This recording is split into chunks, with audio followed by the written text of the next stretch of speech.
Hey everyone, I hope you are all enjoying Stonehearth Alpha 19, currently on the Steam Unstable branch. This week for Desktop Tuesday, let's take a look at some of the work Albert has been doing for terrain restoration.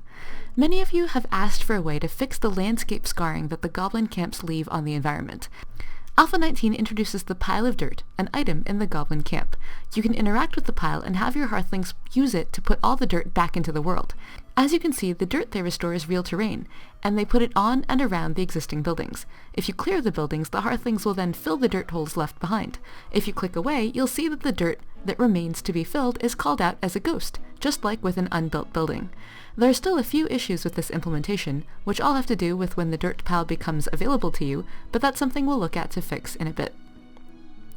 The fact that the hearthlings are placing the dirt block by block is actually a really big deal, and we decided to invest the time now to realize it for a couple of reasons.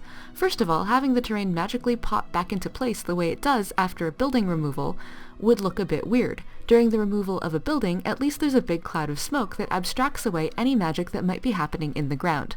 If we did that here, we thought it would break our sense of how the hearthlings interact with the world, which tends to be block by block. Second of all, this work lays the foundation for future planned work involving building with dirt and the geomancer.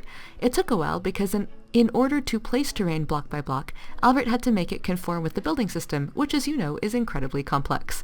After his work, the game now has an idea of dirt as a resource and can theoretically accommodate a structure that is part terrain and part stone or wood slab, even though the terrain part would have different properties than the slab part.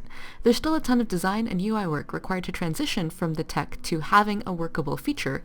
Just the thought of debugging a half-terrain, half-slab structure gives us chills, for example, and we haven't yet decided how to solve the problem of how dirt resources appear in the world without tanking our memory budget, but we're super excited to know that a lot of the hard matrix work is firmly now in place.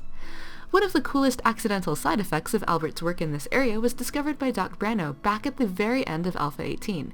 Doc Brano discovered that if you created a slab structure underground, and then removed it, all that slab came back as terrain. He was able to use this to create some awesome underground cities. Albert immediately realized that this was fallout from a shortcut he took back when restoring the terrain under houses. When a house's floor was removed and put back, instead of having the building remember what used to be there, he inferred what should be there based on the location and whether it was underground. This worked for all the houses, but meant that any underground slab, which also counted as floor, would be put back as terrain when deleted also. He has since fixed this issue, but we had a good time enjoying it while it lasted. And that's it for this week. Let us know how you're enjoying Alpha 19 here in the comments or on our forum at discourse.stonehearth.net. See you next week!